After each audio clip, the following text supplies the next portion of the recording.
เฝ้าเสียใจน้องเป็นแฟนของสายใดคนใดอภัยเถิดนาเป็นเพื่อนใครเอาดื่มเบาๆให้ซื่นชีวาจบงานแล้วก็เลิกลาคือว่าสร้างสรรค์ร่วมกันแฟนน้องจับได้บอกว่าอ้ายหักบอกว่าเป็นคนรู้จักแล้วก็มาทักทายกันบ่ต้องเป็นห่วงขอห่วงสัวคราวเท่านั้นบอกคิดว่าจะพัวพันหันไปเป็นคนหาแท้ยังคำมาเตือนย้ำเตือนตลอดเวลาโบราณวาจา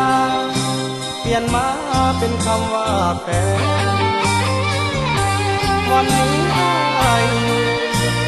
ผู้น้องในฐานะแอบบอกคิดจะลำเหตุแดงเป็นแฟนน้องตลอดไป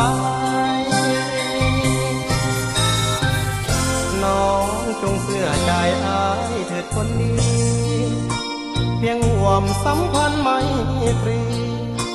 บ่มีเล่ห์เหลี่ยมซ่อนไว้บ่คิดเป็นอื่นจะฝืนให้น้องเสียใจเลิกงานสร้างสรรค์เมื่อใดจะคืนให้แฟนน้องเหมือนเดิ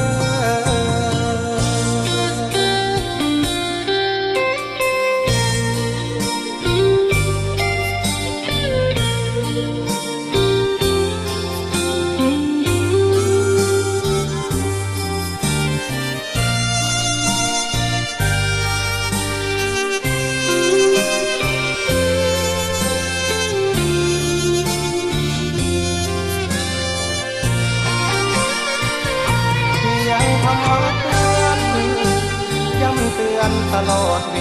ลาโบราณวาจาเปลี่ยนมาเป็นคำว่าแฟนวันนี้ไอ้ผู้น้องในฐานะแอบบอกคิดจะลำเหตุแดงเป็นแฟนน้องตลอดไปน้องจงเสื่อใจอ้ายเถิดคนนี้เพียงห่วมสัมพันธ์ไม่ตรีบ่มีเล่ห์เหลี่ยมซ่อนไว้